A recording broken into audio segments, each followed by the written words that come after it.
në sipas të cilës nuk do të kishte asnjë fjalim dhe unë do t'i përmbajmë kësaj. Nuk do të komentoj marrëveshjen mbasi jam shprehur se ajo është një win-win story dhe kam bindjen më të thellë për këtë. Por do të them vetëm 2 fjalë. Jam mjek dhe asgjë s'më shqit mua nga ndjenjat dhe psikologjia. Harrojeni këtë. Duke të dëgjuar ty, konstatoj një shpërthim xhelozie të papërmbajtur. Tani, si mjek do të shpjegoj, si psikolog. Xhelozia është sentimenti që lind në dashuri dhe i cili prodhohet nga frika se personi i dashuruar preferon ta shti dikë tjetër. Këshilla ime, po njerëz jemi ne. Njerëz me ndje jemi ne. Këshilla ime prapë medikale për ty është kjo, se më përmallove blush kur recitove Nolin.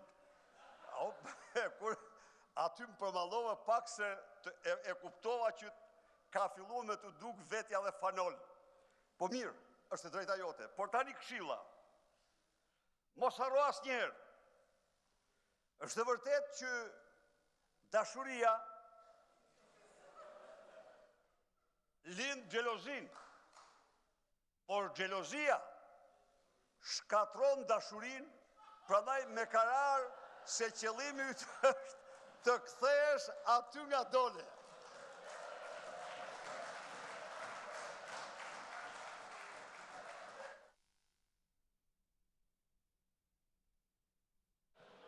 Atëre, vazhdoj me dashuri dhe pa xhelozi, votoj se.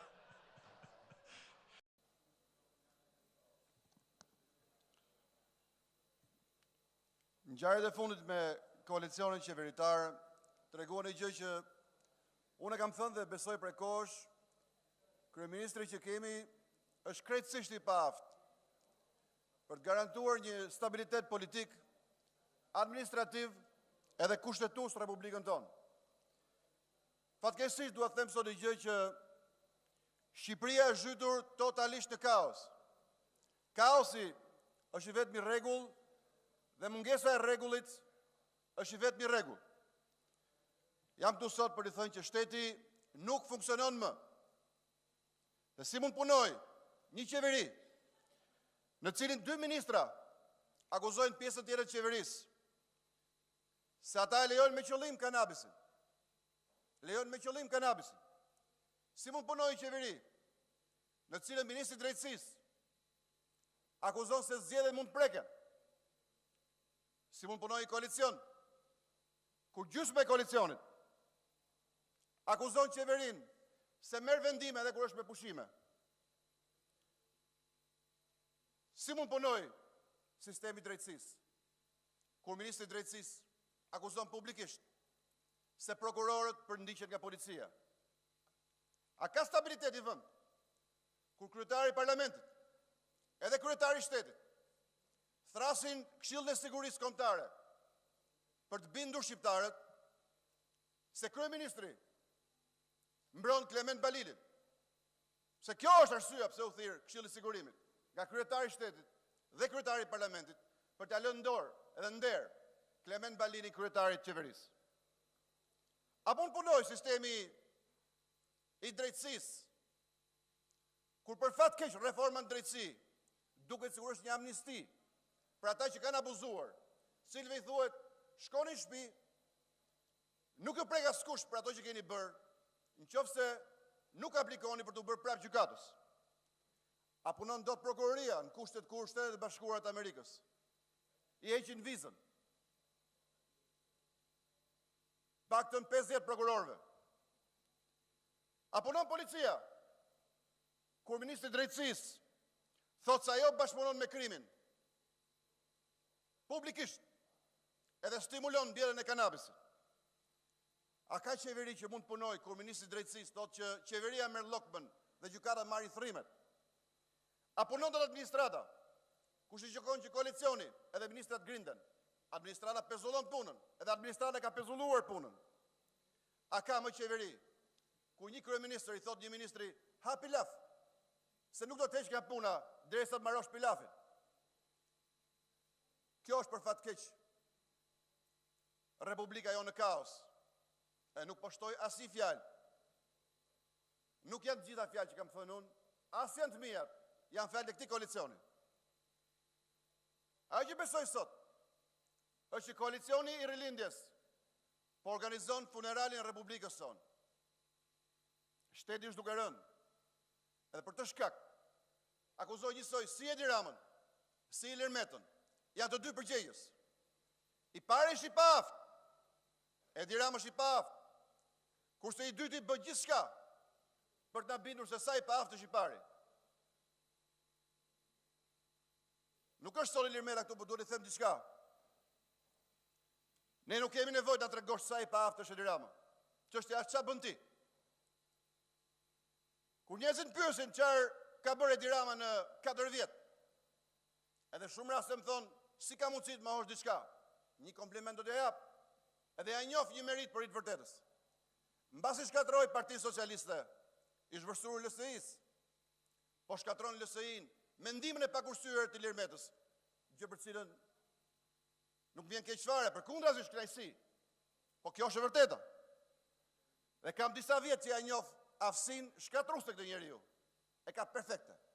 Nëse ka një aftësi perfekte, kjo është aftësia për të shkatruar. LSI-ja është viktima e vetë fundit. Sigurisht kjo nuk po mërzit fare. Përkundrazi më jep kënaqësi. Më jep kënaqësi se si LSI-ja, si rilindja, janë dy palë. Janë dy ortak, janë dy rivalë në krim për fat keq. Janë dy rivalë në krim që ligji nuk i kap, edhe s'ka për t'i kapur, për sa kohë që kanë nështruar këtë republikë respektivisht. Ilir Meta është bashkëpunëtor i ngushtë në cënimin e stabilitetit të Republikës. Ai thonë ditë me gojën e Petrit Vasilit se policia është një me krimin. Dhe pasaj shkojnë në banë qeverin këmë. Pasaj del nesër me gojën e Evangel Tavos. Edhe thotë që bashkit po përdoren për të vjedhur vota. Pasaj del me golën e Yllit. E thotë se Klement Ballili nuk është i LSI-s, po është i Partisë Socialiste, apo i rilindjes. Pasaj del me golën e Luanit. Edhe thotë, ne mund të arrëzorim kryeministrin, po sot për sot do heqim ministrin. E pyetja është, o Ilir, kur do flasësh me gojën tënde zotëri? Se flet me gojën e Petritit, flet me gojën e Yllit, flet me gojën e Luanit, flet me gojën e Tavos. Po vetë kur do flasësh? Kur do flasësh vetë? Për thënë çka në fakt është e vërtet. Republika jonë është në kaos dhe ky koalicion nuk funksionon më. Po jep Shqipërisë vetëm dhe vetëm dëme. Dhe kosto që po paguajnë, është kosto e papunësisë, është kosto e kanabis, është kosto e korrupsionit, është kosto e mungesës integrimit, është kosto i policia të zhytur në llum, edhe një administratë që nuk funksionon, dhe një reformë në drejtësi, e cila po kthehet në amnisti. Kjo është perspektiva e kësaj republike. Et nuk mund të shihes mas Yllit, as mas Luanit, as mas Vangelit, edhe mbas askujt. E ke marrë deri në fund të përgjegjësi e duhet paguar çmimin. Çfarë bën Ilir Meta sot? Duhet si llogaritar, e vetëm me fjali që thotë 71. Vetëm 71. Ky njeri nuk ka mendim, ka vetëm numra. Edhe kështu është LSI-ja, parti numrash. Çka s'prish punë fare natyrisht. Po 71. Pse më gjithë Republika jonë me 71 e Ilir Metës dhe Edi Ramës do merret? Ktu nuk funksionon asgjë. Kjo është qesharake. Kjo parti. Kjo nuk flet vetëm numëron. Kjo nuk mendon vetëm llogarit. Ky është koalicioni i rilindjes. Vetëm numra, asnjë fjalë, asnjë punë. Vetëm llum, kanabis, korrupsion, papunësi, emigracion. A janë vërtela këto apo sa janë në gjë? Kaos. Republika kaos. Pyetja është kë përfaqëson pra ky koalicion. Edhe nëse kam bërë gjë të mirë në këto 20 vjet, është fakti që kam dalë nga vullnet nga ky koalicion. Për asnjë çmim s'do duhet të kthehesh atje. Kë përfaqësoni ju? Vulgun e Shqipërisë. Vulgun e Shqipërisë. Se si ka mundësi të flasë me atë gjuhë, ministra me kryeministri, muhabet pilafi. Vetëm pilaf. Pra muhabeti është se si të ndajmë në gjë. Se pilafi atë nuk kupton. Ky është koalicioni i kalbis. Edhe i degradimit të kësaj shoqërie. Rënim moral. Edhe bashkë me koalicionin. Ka rënë dhe morali jon publik. Morali jon publik është për tokë. Për fat keq. Nga dy njerëz që pretendojnë që e mbajnë shtëpinë këtë koalicion edhe bëjnë gjithë ditën kosh me kokat e ministrave tyre. Ky është koalicion tregtarësh. Vetëm llogari, vetëm tregti, edhe vetëm muhabet numrash. Po e dini si jeni ju? E dini si jeni? Se i makën llogaritse që i futën dhënat gabim, edhe për të arsye nuk prodhon asgjë. Se i fut kanabis nuk del grur. I fut drog nuk del buk. I fut kanaçe nuk del ilaçe. I fut si dhënat gabim. I fut një yll, del i petrit. I fut një ter, del ters. I fut një sajmir, del një ilir. I fut një niko, del një triko. Po, i fut një tigër, del një luan. I fut një niko, del një triko. I fut një met, del një siklet. Edhe i fut një ram, del haram. Kjo është e vërteta. Ky është koalicioni juaj, i fut dhënat gabim, del gabim. 71 si zotëri nuk është në dorën tuaj. Nuk është në dorën tuaj, është në dorën e shqiptarëve. Edhe sigurisht që 71-shin nuk jeni për ta marrë mëse, nuk është çështje numrash, është çështje morali politik. Edhe ky moral ka humbur. Kush është fatura juaj sot? Kush është fatura juaj?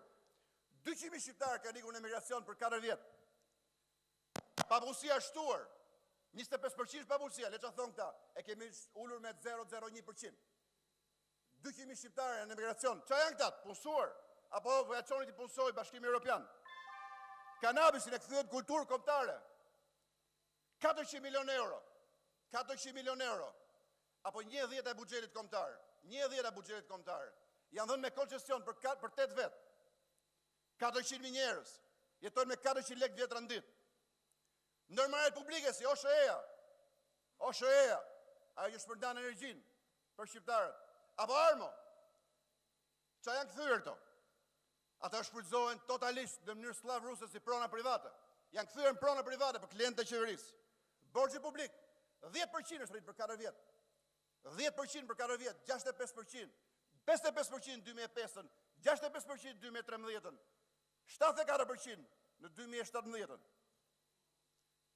A pra ka pra më arsye për të bindur që ky koalicion nuk ka prodhuar absolutisht asgjë përveç se kaos.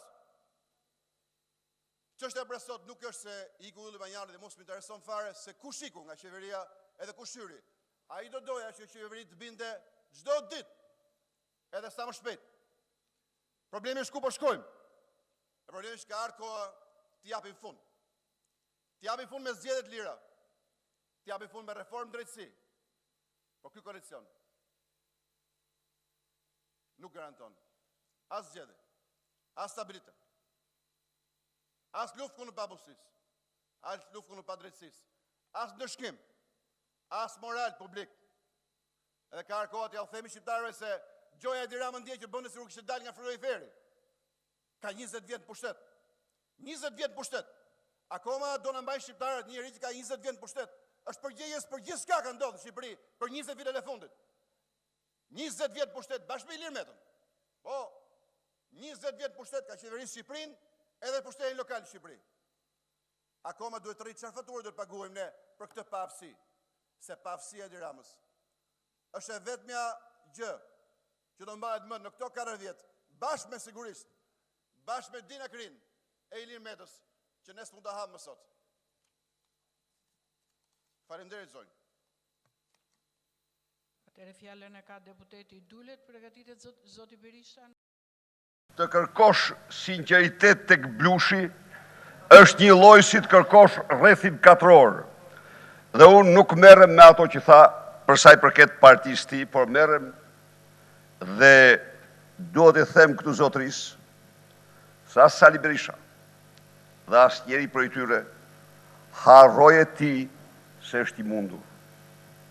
Është i pathyeshëm, është i pamposhtur dhe unë ju garantoj, zoti kryetar, në fushat elektorale konkuruan dy alternativa. Njëra ishte ajo me paketën e premtimeve të mia, unë gjithmonë i bazoj në premtime. Por tjetra ishte me paketën të premtimeve të shëndetësisë falas, të cilën unë nuk mund ta premtoja. Të heqjes së TVSH-s për të gjitha ushqimet dhe energjinë, të cilën unë nuk mund ta premtoja. Të legalizimeve falas, të cilën unë nuk mund ta premtoja. Dhe për djeniti, zotri, që diskuton këtu dhe mandatin, pa qka se vetë ke shkuar ke dorëzua, po s'ka pranuar për ministër, edhe do të jemi të sinqert për këto. A unë thonë. Pra, në pollën e 2 majit i përreja, dhe të gjitha pollet, dëshmonin se kjo forcë politike ishte 2 deputet para jush. Por ç'ndodhi? Filloi breshrie e premtimeve antiglobaliste, absolutisht. Premtime të cilat në 6 studime ndërkombëtare të opinioneve u besuan në masën 65-75%. U thatë shqiptarëve do ulim çmimet. Ju thatë shqiptarëve 95% do ulim taksat. Ju thatë shqiptarëve se do keni shtetësi falas. Tani unë edhe njërë them këtu. Këto zotri janë premtime të cilat ju duhet i realizoni. Pse? Ju e çoni çështjen më në themel. Themeli të gjitha themeleve është dinjiteti njerëzor. Dhe njeriu, çdo gjë mund t'i bësh. Por nëse i shkelmon dinjitetin, i ke bërë rënimin përflimtar. Ju morët besimin qytetarëve shqiptar me këto premtime. Unë deklarova ju, se i bini këtu, unë do t'i votoj. Se nuk i bini silli këtu, do ketë betejë më të vendosur në 20 vite për dinjitetin e shqiptarve. Ne jemi parti e lirive dhe dinjitetit njerëzor. Unë se kuptova në fakt pse dole këtu, po duhet të them diçka. Ti njeri i lexuar edhe, po do të them gjithë se ke lexuar. Çfarë thoshte Bernard Shaw për Don Quixotin? Thoshte që kur Don Quixoti filloi të lexojë, u bë gentleman. Kur filloi të besonte ato që lexonte, u bë qesharak. Edhe nga këtë këshill për ty, mos i beso të gjithë ato që lexon, qof dhe nga programi i qeverisë.